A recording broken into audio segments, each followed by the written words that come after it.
Hopefully everybody can hear me.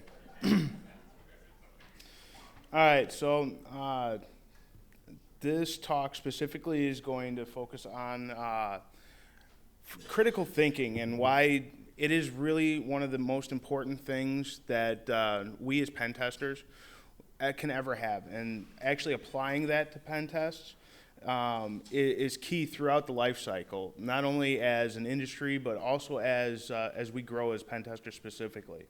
So who am I? Well, my name's Kizz MyAnthia. I'm a senior pen tester over at HP ShadowLabs, and I've been doing this for a pretty long time. I got started way back in the 2000 era, and I've been doing this ever since. Really enjoy penetration testing, really enjoy information security, and it's kind of my passion more than it's been a career move or anything else. And hopefully, most people going into it kind of have built from that passion, that fun, that hobby, and are doing something that they love today. So, what is penetration testing? What is the actual? What do we have? Why do we have it done? What is the real goal? I'm asking. I want to see somebody. There we go. We got a hand. What is pen testing? Okay, emulating the bad guy, right? What are some of the things that we look for? What are the goals of a pen test? I throw temper tantrums if people don't answer me. Right, looking for weaknesses, looking for breaks. Yep. Right, figuring out what that actual cost is, right? What that organization could lose, what that actual monetary value, what that public relations value is. Anybody else? Go for it.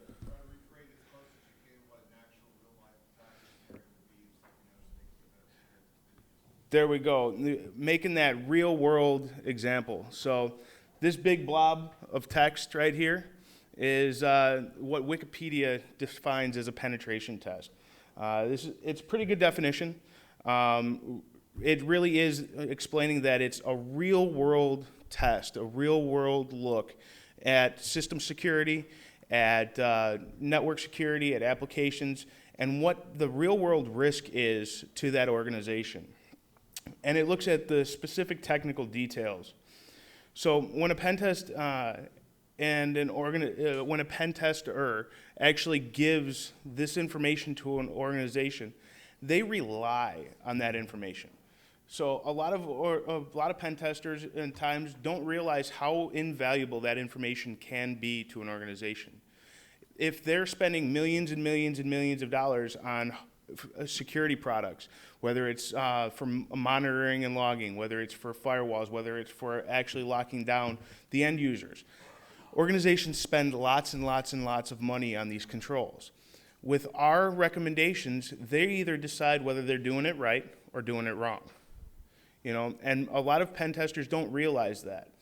And by having that understanding and actually looking at the value that they're presenting to that organization, you can start to see the impact of directly with what you're doing and your work to what that organization actually needs from you.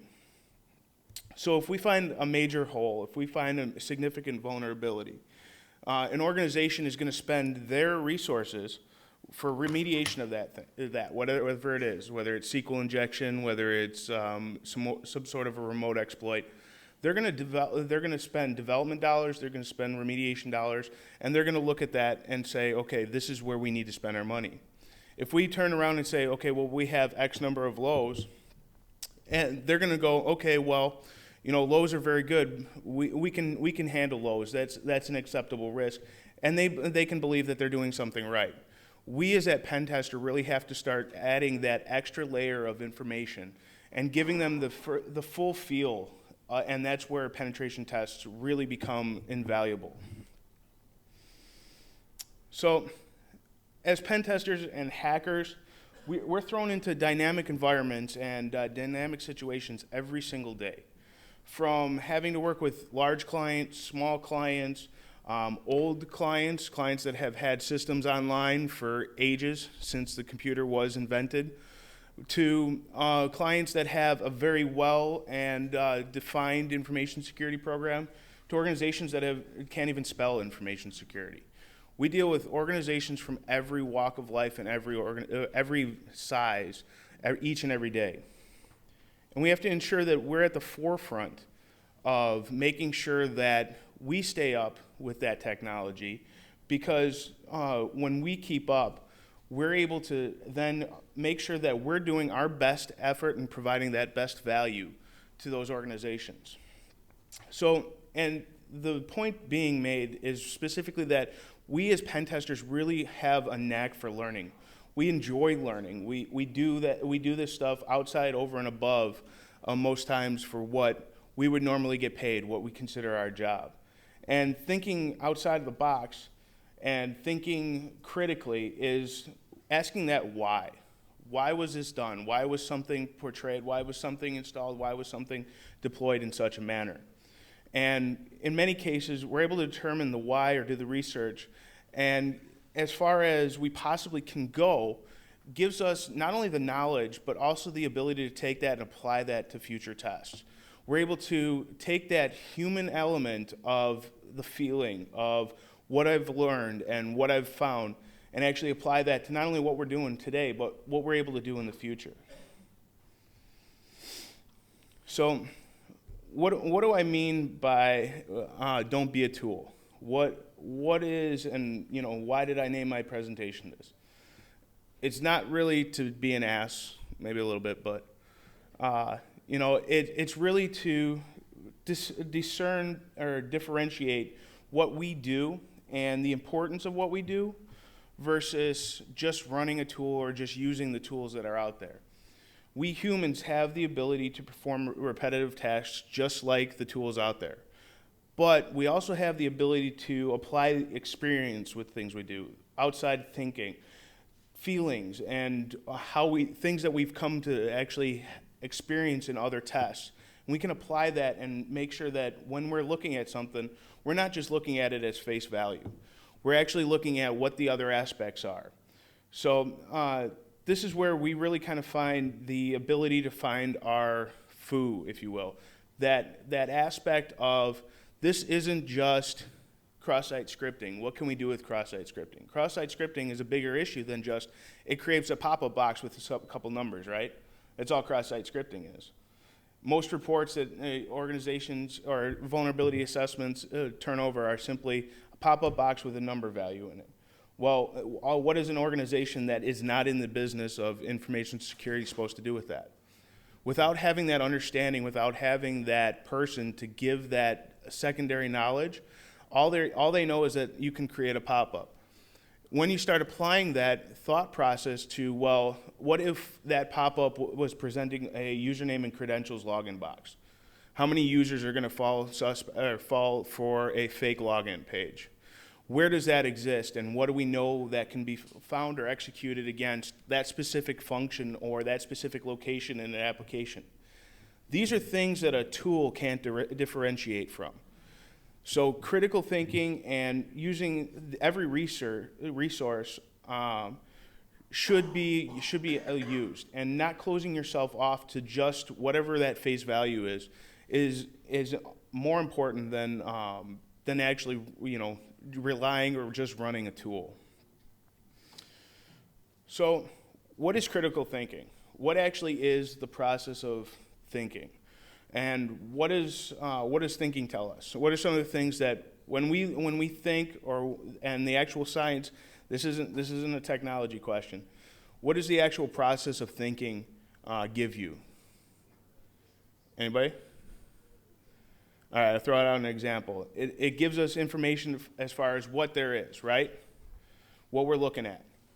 It gives us information about what's happening, what's going on with that application. What kind of problems are we running into? Things that are either a risk or where we're able to take that information or that vulnerability. If we have SQL injection, are we able to actually gain information from that vulnerability? Or is it just, we're just getting an error message, so now we have to go take another step and get more details? Why is something important versus unimportant? when we start thinking about the questions and start thinking about things that are not quite just what's presented to us, we can start getting a much deeper and a much more full version and understand what we're truly looking at. So why are these types of questions really useful? Why is it good to start asking questions of why or what are we looking at? There we go. Right, you can start to define your focus, right? All of a sudden, something huge becomes, oh, well, I've got 5,000 pages in this application, but I know that only 5 of them have a login page, and one of them is one that I'm getting an error message on. So now we're starting to define, and we're starting to reduce what we have to focus our attention on. How about anybody else? Why else are these questions really good? I'll come sit down by you guys, and I'll start asking you personally. What's that? Right, what's possible, what's impossible.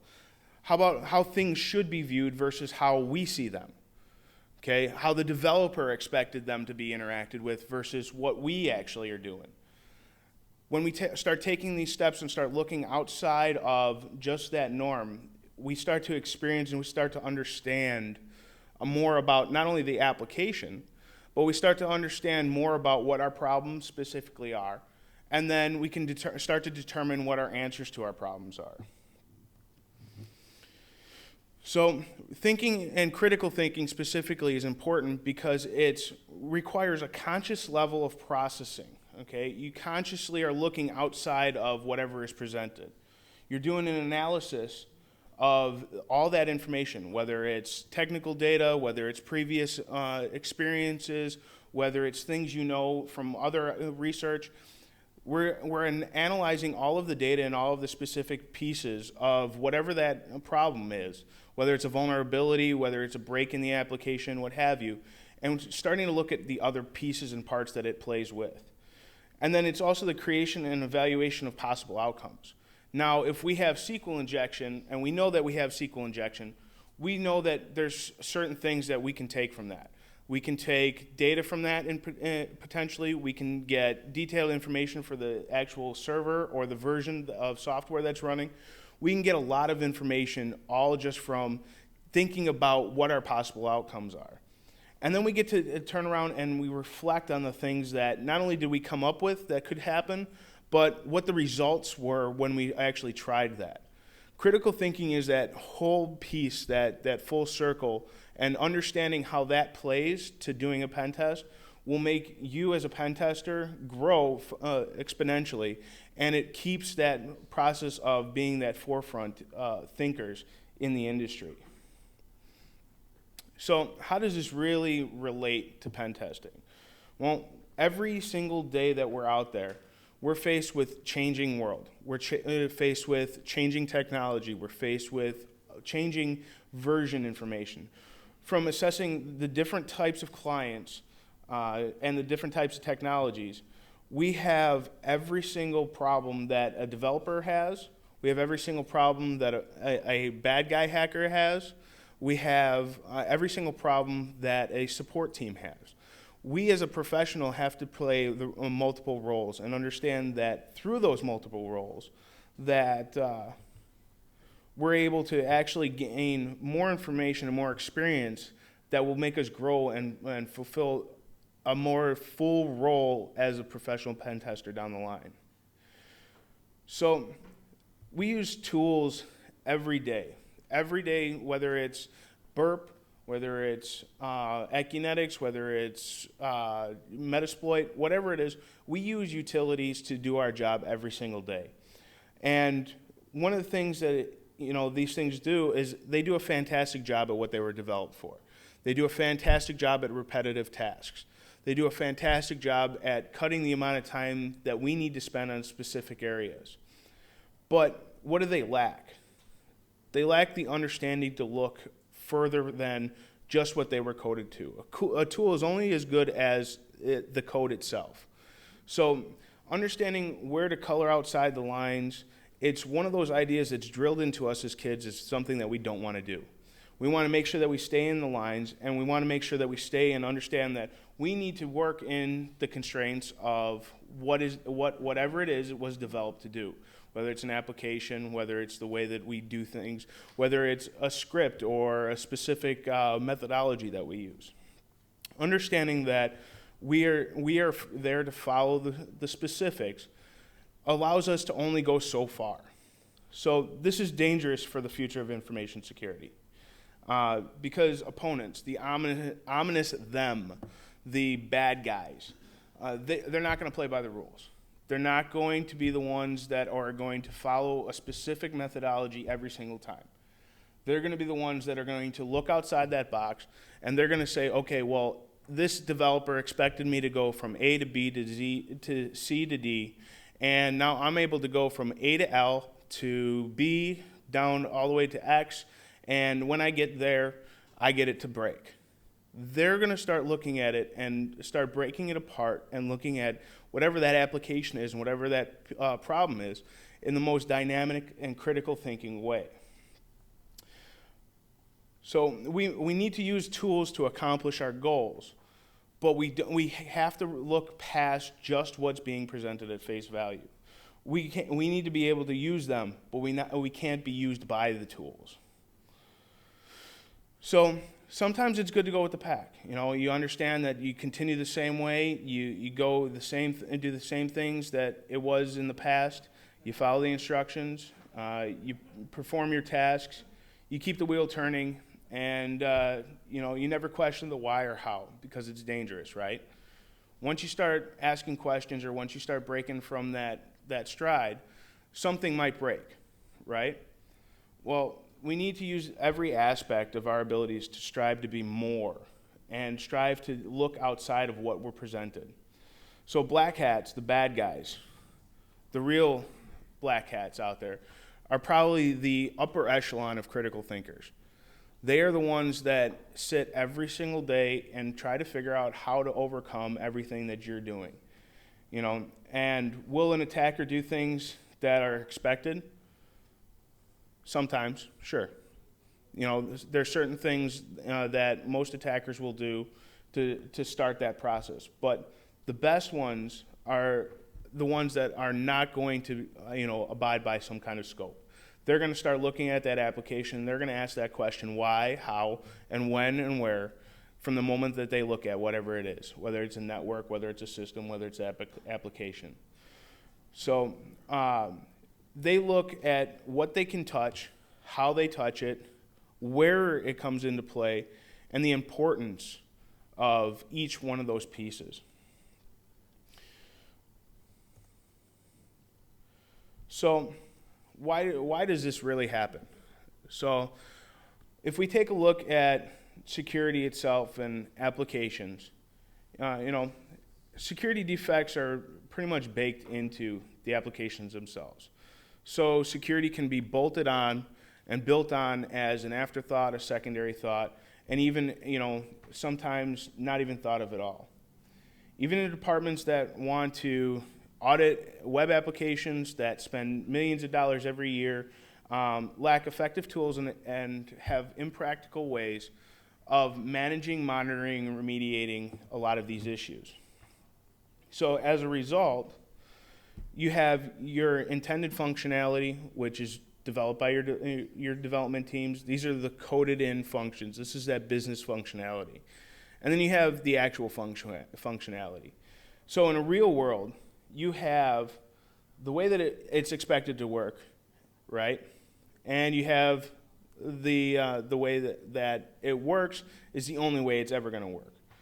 Well, if we look at the real world, right, you have your intended functionality. You have that developer, that team that spent their time, their efforts to create an application that did one specific task. That task was to do X, Y, Z, whether it's to process bank information, whether it's to act as a social media site. They've built that out. We have the actual functionality, okay? You have the things that work, the things that don't, and there's certain versions of those breaks and those problems that are overlapping. You have your working features. This is everything that the developer intended to work. And then you have all the things that actually work, right? And this is the stuff that works flawlessly. You can do your posts, you can do your updates, you can do everything. Well, the functional defects are breaks within the actual technology. So this is going to be something like a SQL injection on that page because that application is passing clear SQL queries in the back end. You then have your security defects. These are going to be the way the application processes certain functions. This is going to be your business logic breaks. Once we understand that every application from the time that it comes out has flaws in it, we can start looking at the way that those classic or those repeatable issues can be applied as we move through each one of our tests. And when we start thinking about how we can apply that, we start thinking about those why, those whens, those hows, those wheres much sooner in the process. This allows us to gain the best concrete footing to take that next step. So where really does security fall? Security falls across the entire gamut, and it doesn't matter if you're doing a pen test that deals specifically with networks. It doesn't matter if you're doing a pen test that specifically deals with applications. There's vulnerabilities that fall within each and every single one of these groups. And when you start looking at all of the different pieces from the things that organizations have to keep up, you can start to see how all of a sudden it becomes overwhelming. If an organization was specifically focused on an application, had one vulnerability, and that was the only thing that they had to worry about and deal with across their information security lifecycle, how easy would it be for them to secure that? One vulnerability across everything they own.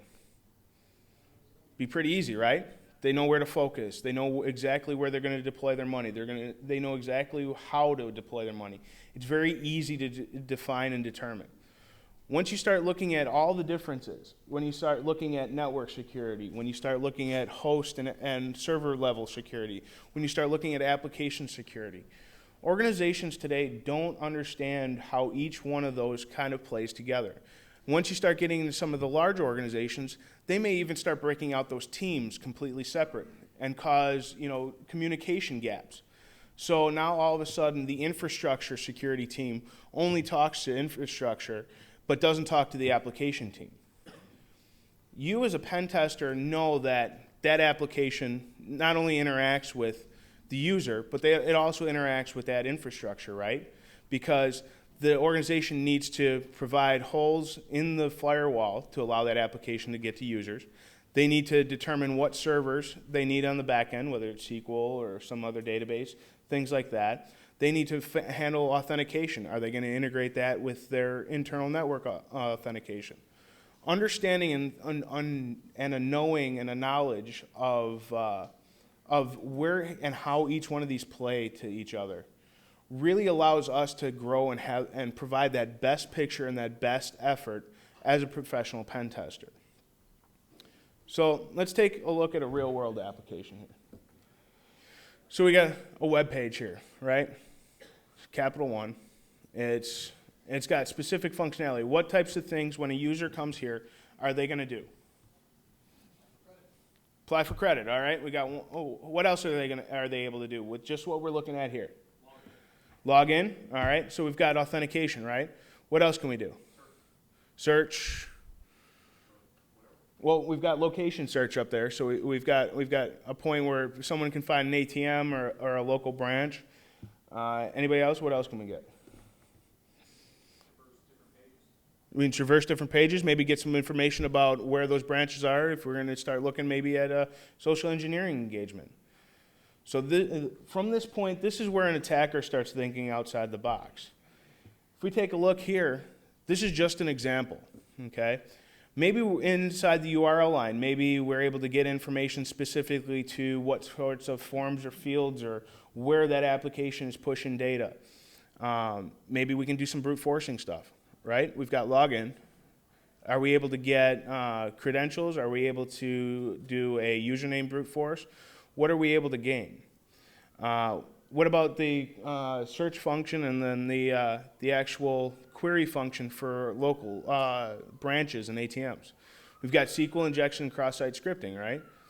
When we start looking at what a user sees, and we start saying, okay, this developer made this app to do X, and that's all we look at it as, we start missing the big picture. When we start applying critical thinking, start thinking outside the box for what these little pieces can do, we start to get a whole new viewpoint. And by looking at the application from the standpoint of where can I break it and how can I break it, is really going to give us a leg up over not only just using the utilities and providing just a service, to actually becoming that professional pen tester and becoming that partner with whoever that organization is. So it really is a science versus art kind of discussion. You have your science, which is the critical thinking. So where does this come from? Where is that foo? Where is that force? Where is that ninja skill? Where does that really come from? Well, as much science is built into everyday life, whether it's the way that we apply, we go to work, most of the time we all go to work the same exact way. Why? Because we know that it works, we know our time, we know the data behind it. The next part is that art. So it took art to figure out what that route was. It took time to determine, to test which way is the best way to go. So the mystical overlap that makes us better testers is that middle ground. It's that interacting with or assessing the specific data and applying our experiences, our knowledge, our information across what we're trying to do to answer that problem. So the ability to look at a problem and ask questions and apply experience above, over, and outside of its face value is really key to becoming the best pen tester that you possibly can, but it's also the way to really understand applications, and it's what the bad guys, black hats, the real attackers are going to do every single day that they try to get into an organization or an application. So what is really the difference between thinking inside the box versus outside the box? What does that mean? What does it mean to think inside the box? You have boundaries, right? Okay, what else? Sticking with the norms, right? This is how we do it. We've done it this way forever. This works. We know it works, right? Anybody else? What's that? So it's, like was said, it's using those tried and true practices. It's doing what we know works because it works. It's relying on the prior experiences to drive exactly what we're doing and not changing from that. It's having that common understanding and support, right? Because if it's the way that it's been done, there's generally support to keep that going and not really look anywhere else because we know it works. It's worked for us forever, so why should we change? How about outside the box? What does that mean? Innovation, okay? It's not thinking solely about what it was intended to do, but thinking about, taking everything that it was designed to do and thinking, what can I do that doesn't involve that? Right. It's looking at what else can this do. I understand that this is a search function, right? I know that it can tell me where I need to go, but what else can it do? Anybody else? No? Is everybody falling asleep? What's that? What if, right. What if I do this? What will happen? Asking those questions are going to start giving you much deeper and much better answers as far as what type of information, what vulnerabilities, what breaks, what things are there that you can potentially play with as a pen tester, right? So it's accepting the risk of taking that next step. Thinking outside the box can be sometimes scary, right? If you all of a sudden know that for the last 3 years, your organization has had A, B, C, and D, you've done this on every test, but when you're on one of these, you see something that's just a little bit different. You see a better way to do it. It can be scary to present that, right? because all of a sudden, you're going against a norm. You're making a squeaky wheel. But the ones that were thinkers, those were the ones that actually started this industry. They're the ones that fired off and said, we know how to break this. We thought out of the box from the beginning. That's what drives the pen test and the information security industry. So when we experience a problem, we go through a natural process, okay, to determine what the problem is, right? First we say, okay, we have a problem. And whether that's vulnerability, whether that's a break in the application, whether that's a break in the functionality, we have something wrong, right? Next step is to identify specifically what that is. All right, are we dealing with cross-site scripting? Are we dealing with brute force attack against a password field? What is the actual problem that we're dealing with?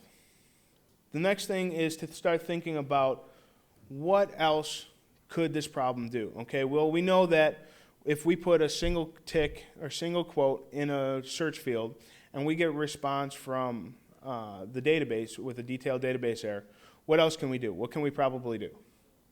Anybody else? If we're getting a detailed error message from a database, from a single quote, what else can we do?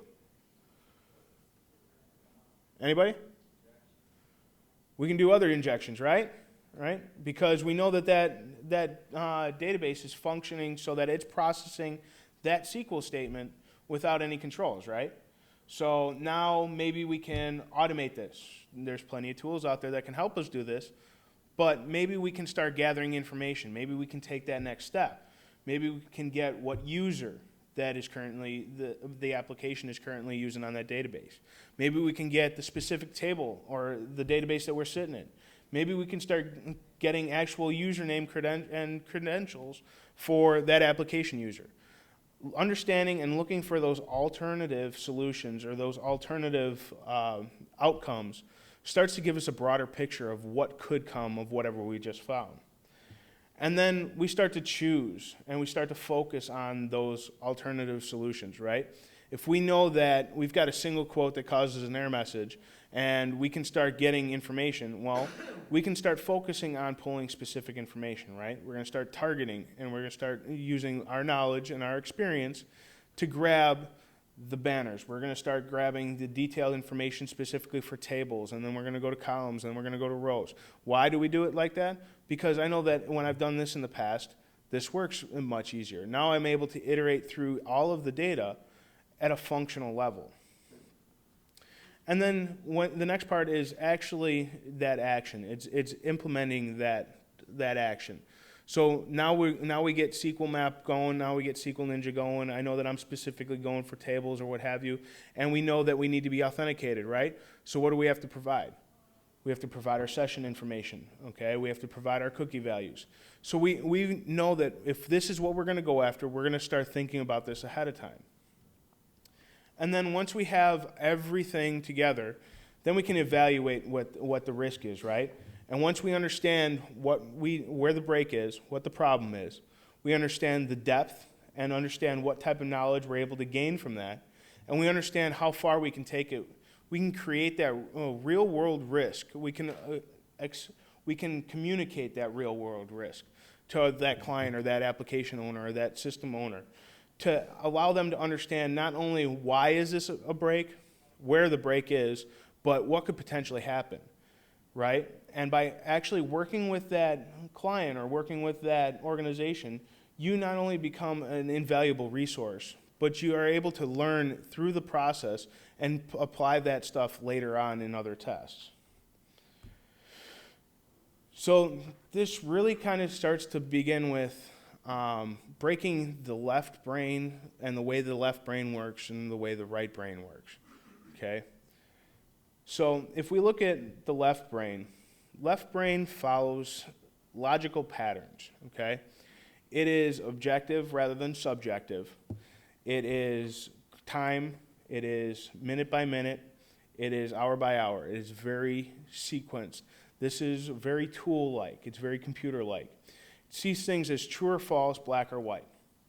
It sees the details, it sees a specific tree in a forest as opposed to seeing the whole forest as what it is. It also houses short-term memory. Okay, so this is where all of the stuff that you are going through and experience each day, that short-term memory is all stored in the left brain. And it thinks critically, perhaps negatively, but it's the side that actually asks why, okay? Versus the right brain. The right brain follows intuitive hunches. This is where the emotion sets. This is where the feeling is. It creates patterns without following step-by-step process. This is the side that will look further outside the box as opposed to falling in with the guidelines. This is the side that colors outside the lines. Okay? It's subjective rather than objective. It really looks at the whole piece. So instead of viewing, like the forest analogy before, instead of viewing that single tree, it sees that the entire forest is orange. So if the entire forest is orange, it's probably fall. It looks at a much broader and a much more open aspect to whatever the problem is as opposed to the left brain. It thinks positively, unconstrained by preconceived ideas.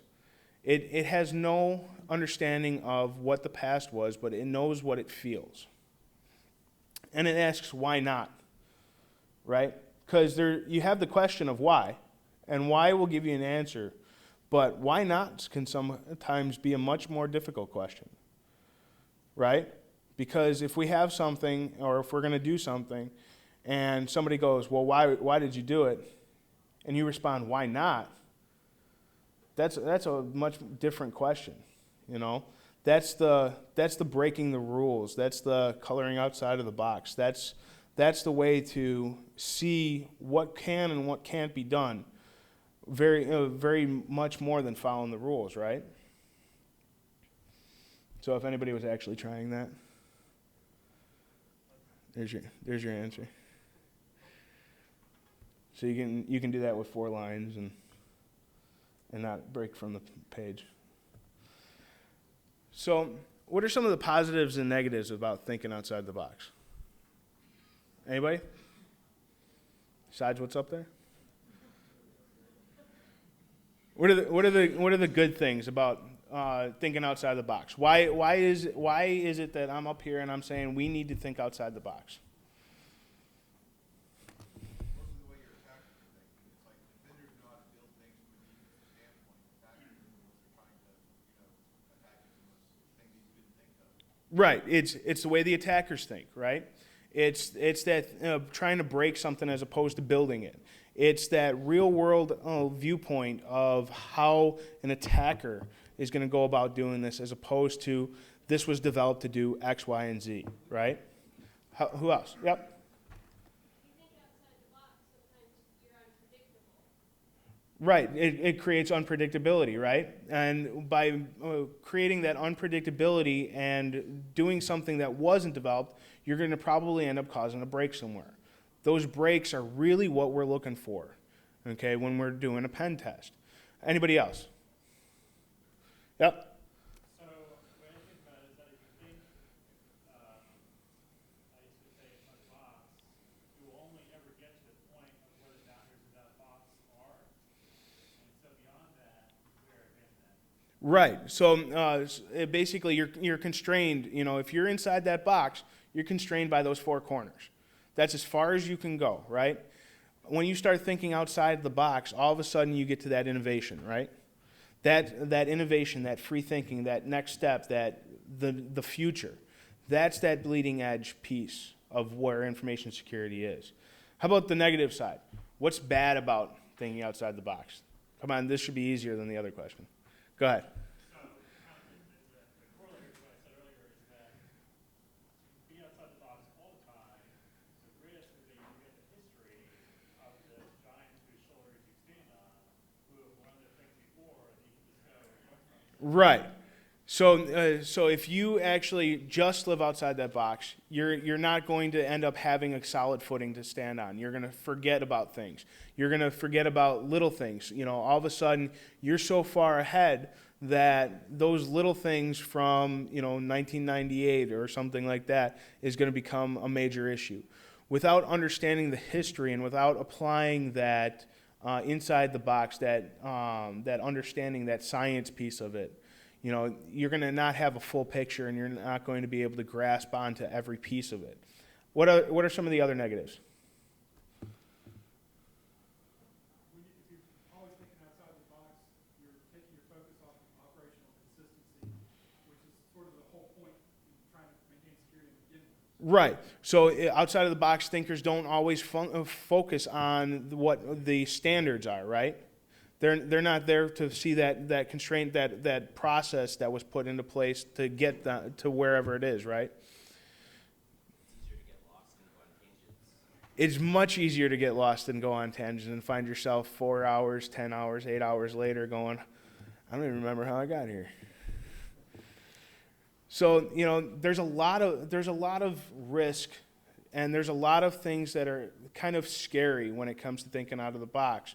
But when we start molding and melting both of these types of brains, both of these thinking patterns, we can start to apply a much fuller testing viewpoint into everything that we do as a pen tester. This is really that real-world viewpoint of the whole problem, the vulnerability assessment, the penetration test, the exploitation, and how that really plays to the organization. Once we have that full spectrum viewpoint, we're able to take that next step and we're able to apply that across everything that we do. So we begin to apply this to our testing and our vulnerability assessment by understanding the issue, right? That's our first step. Once we have the understanding, we can define what that problem is, whether, again, it's SQL injection or cross-site scripting or what have you. We identify what the vulnerability or the type of problem we're faced with. Once we understand the problem, we can then begin to look at where it is presented, right? If we have brute forcing in a login page, what are we going to probably look for? What are we going to look for if we're going to try to do brute forcing in a login page? Usernames. Default usernames. What else? What else do we use with usernames? Passwords, right? All right, we're going to start to try to enumerate through these. If we know that we can submit with no access controls, no lockout on a username and password field, we're going to start catering exactly what we're going to do, right? We're going to start focusing on word lists. We're going to start focusing our text. Why are we going to start focusing this? Why are we going to start that process of focusing on one thing versus another? Because our previous experiences, right? This is where we're starting to bring those two pieces together. So we can begin to look through our resources using Google Foo. We can start looking at every possible angle that we can do research on. Are there known exploits out there? Is there only a little bit of information about what we're talking about? Where is that problem and where is it presented within the application can give us our next step. And then we clearly define what we have to do, whether this is a fix for it, for our builders, or whether this is the exploit for it as our breakers. This is where we really define what our next step is and understand how we go about doing the next process. So this is the science side of the problem solving. This is the science side of when we're applying critical thinking. The next step is to actually create the ideas. This is the art side. This is the fun stuff. This is the stuff that we get to smile every time we get to play, right? So say we have SQL injection again. What can we do with that? Okay, if I have SQL injection, what can we're just talking plain old blank old SQL injection, no fancy, no nothing. What am I able to get from a database if I have SQL injection? What kind of information? More specific. Usernames, passwords, right? What? Okay, but generally you're going to get columns, table names. You're going to get the contents of that information, right? You're able to get the current user. You're able to possibly span into other databases on that database server, right? There's a lot of information that you can get from a SQL injection outside of just causing an error, right? Because that's part of it, but being able to understand what that data is and actually use that data is where we start to look at the art of it. So once we have our list and we can begin testing and start playing with it and bringing out our paintbrushes, right? All our tools are our paintbrushes. This is where the brilliance of not being a tool really becomes, the brightest. This is where we can start to see how one piece plays to another. If we have a cross-frame or click-jacking vulnerability, and we have cross-site scripting that's also there, those might, cross-frame scripting might be found as a medium vulnerability on some reports or something. Whereas you might look at some tool and you have cross-site scripting that was gained from there. Now you start looking at the different aspects and how you can bring those together. This is where that true real-world mentality, that out-of-the-box thinking, comes into play. So we know what our experience has and what we've seen in the past. We can apply feeling, right? How many tools out there can apply feeling? None. That's a human quality. So if we see something and we see the way that an application is interacting, and time after time we see something that just doesn't look right, sometimes we'll get a feeling and start chasing down and start looking at that specific problem because we might think that there's something there. Good or bad, you may get lost down, in that world of out of the box for a while, but it allows us to think about and get an idea outside of just what that technical data is. So to understand what we see and to be able to act on it without requiring a script or play-by-play instructions separates great testers from everyone else. The ability to look outside the box and not have to go step by step is really what makes great testers versus everyone else. It's what differentiates those black hats that are successful, that aren't sitting in a jail cell somewhere, from everybody else. This is where our experience, our feeling, our thoughts directly interact with that science of our data, okay? To understand what we see and to be able to act on it without requiring all that is going to make us that much better, that much higher level, that much more full tester as a whole. So, and then once we have our data, right? We have all of our data. We have our feelings. We have our ideas. We have the understanding of both sides. This is where we start the learning phase. This is where we can understand what we have, what the risk and the impact is. We can determine whether the impact is going to cost the organization money or if it's just going to hit users or what have you. We can determine what problems need to be fixed, right? This is where we can work to decide if this level of risk is acceptable or if it doesn't pose that big of an impact if it's exploited. This is also where we get to take the knowledge from our experiences and plan how we go to the next step. So all of a sudden, we've had this done. We've worked with an organization, we've done the pen test, and we've now have to work with them to figure out how to remediate that. And by understanding not only the fact of that break, and not only understanding the problem and everything, but understanding that remediation, will give you a much deeper knowledge and a much deeper understanding as a pen tester that will, again, play into your next test, play into your next experiences. So this is all common sense stuff, right? Right? I mean, we all do this anyway.